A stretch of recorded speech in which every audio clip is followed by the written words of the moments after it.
welcome to my channel. If you're new, I'm Chloe, I'm the funny mummy, and I make parenting, baby, pregnancy, lifestyle, foodie, all that jazz type videos. So if you like that kind of thing, please subscribe. Today I'm gonna do another baby names video because the last one I did was super popular.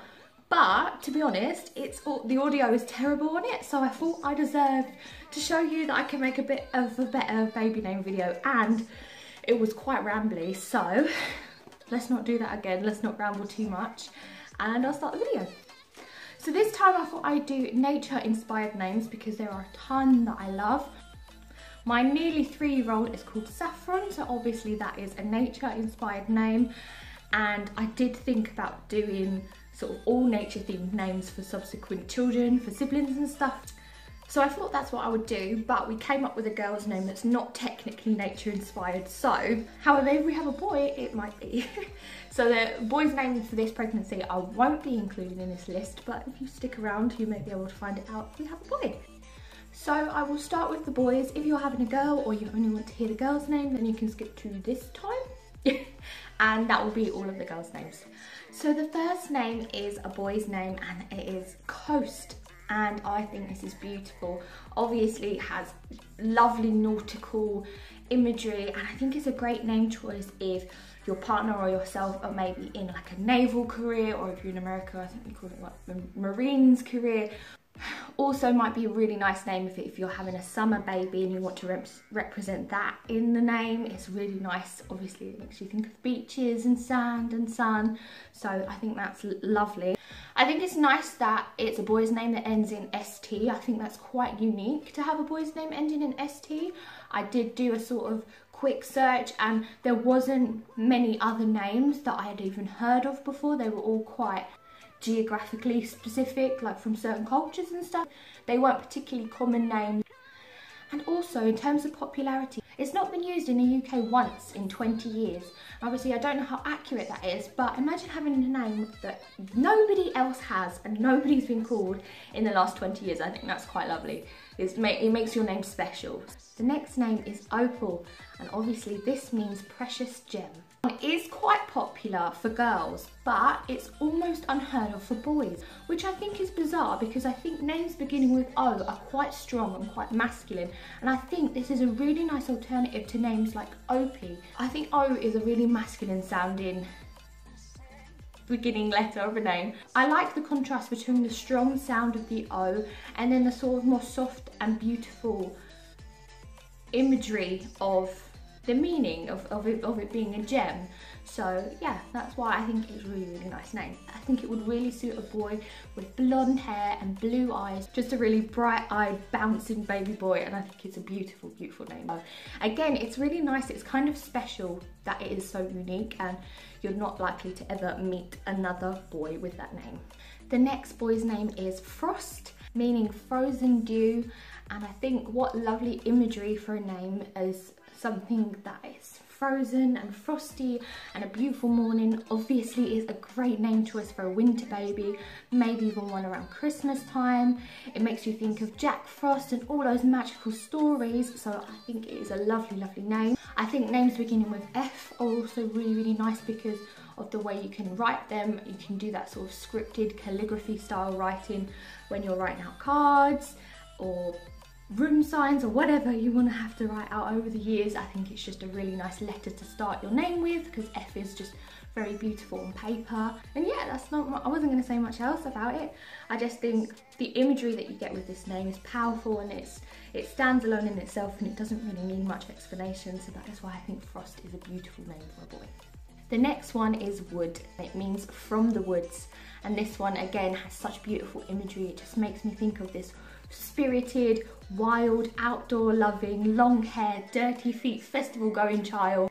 I feel like it's quite British as well, so if you are also from Britain, I feel like it's a really nice name to have because it kind of nods to the kind of English countryside and the English woods, and yeah, I just think it's really, it's kind of classic and traditional, but at the same time it's not very popular now, so it is more of a unique name. So I just think it's a great all-rounder. If you like simple names that aren't overly complicated but you don't want something that everyone has, I think it's a really, really nice choice. Like I said, with Coast being for a summer baby and Frost being for a winter baby, I feel like Wood might be a really nice name for an autumn baby, because obviously it nods to that time of year where the leaves are falling and we start to see the branches of all the trees and things like that. So I just think it's a really, really nice name.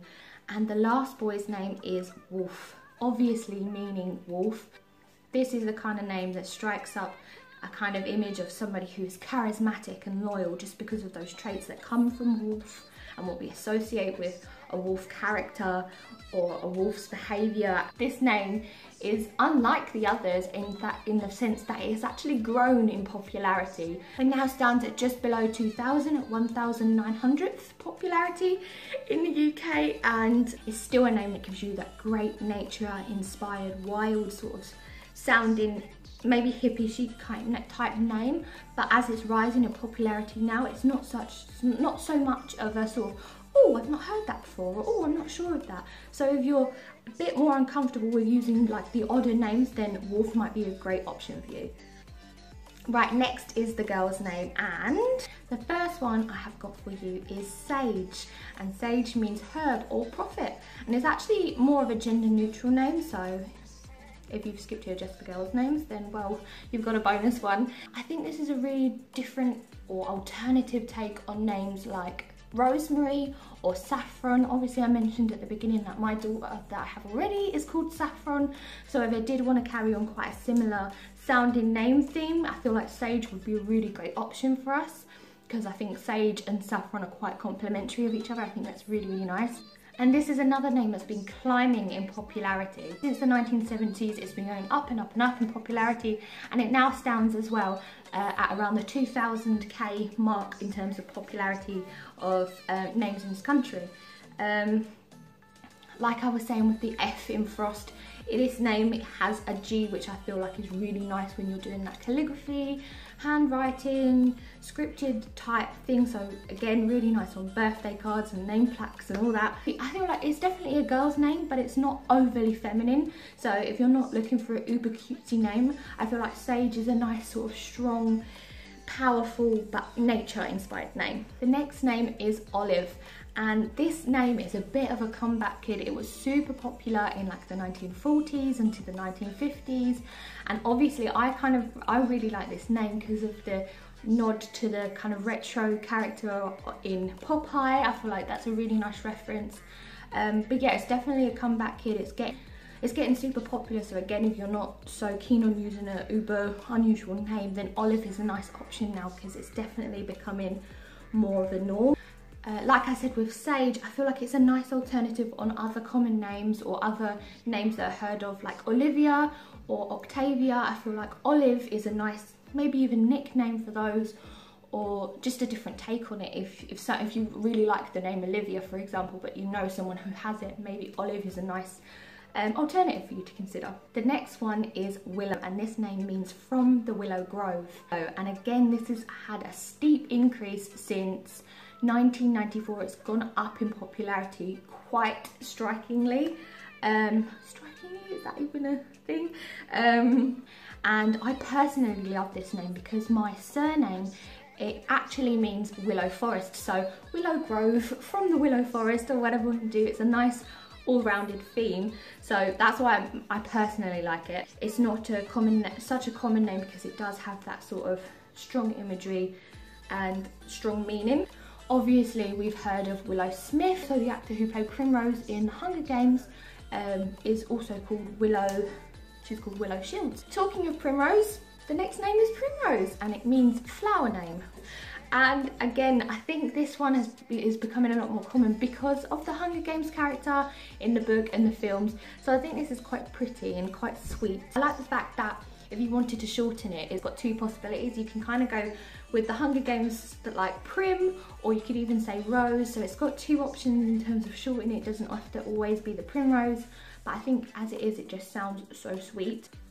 Yeah, and I like this sort of, in a way, like double-barreled names. Like my daughter's middle name is Ivy Jane, and I feel like Primrose and Etty May and things like that are really making a sort of comeback. And the last name is Posy. Posy meaning small flower, quite similar to Primrose. So again, I feel like it's very sweet, very cute and very pretty sounding. Like I was saying with wood, I feel like it's a very English sounding or very British. It strikes up very British imagery of British wildflowers, imagery of British countryside. So if you want a nod to heritage, I feel like that's a really nice option. Again, I think it's a really nice alternative to more popular flower names like Daisy or Poppy. I feel like Posy is a bit less heard of, but it's still just as sweet. But it's just a little bit more uncommon, so you're less likely to have your child have two of the same name in the class, which always bugged me because my name being Chloe, there was always another Chloe, if not two Chloes in my class. Yeah, and I just think it's very, very sweet, and flower names are so classic and they kind of never go out of style. No one's ever going to go, oh, a posy, why would you call them that? It's a flower. Flowers are pretty, flowers are beautiful, and therefore it's a beautiful name for a child. Right, so I hope you enjoyed that video. I hope it wasn't too rambly. I mean, I'm hoping the audio is a lot better on this one. If you do want to check out my first names video that I did, then I will link it down below. It is a retro theme, so if you like those kind of names like I do, like Olive and things like that, then definitely check that one out. But I warn you, the audio is terrible. It's just hence the reason I was recording this one. Yeah, thank you so much for watching. If you have any other nature inspired names that you can think of, definitely comment them down below. I'm still looking for middle names for boys and girls' middle names because we don't know the gender, so definitely comment me some retro or nature inspired names because I'm looking for inspiration. I could talk baby names all day. Give this video a thumbs up if you enjoyed it, and yeah, thanks again for watching. I'm the Funny Mummy and I'll see you next time. Bye.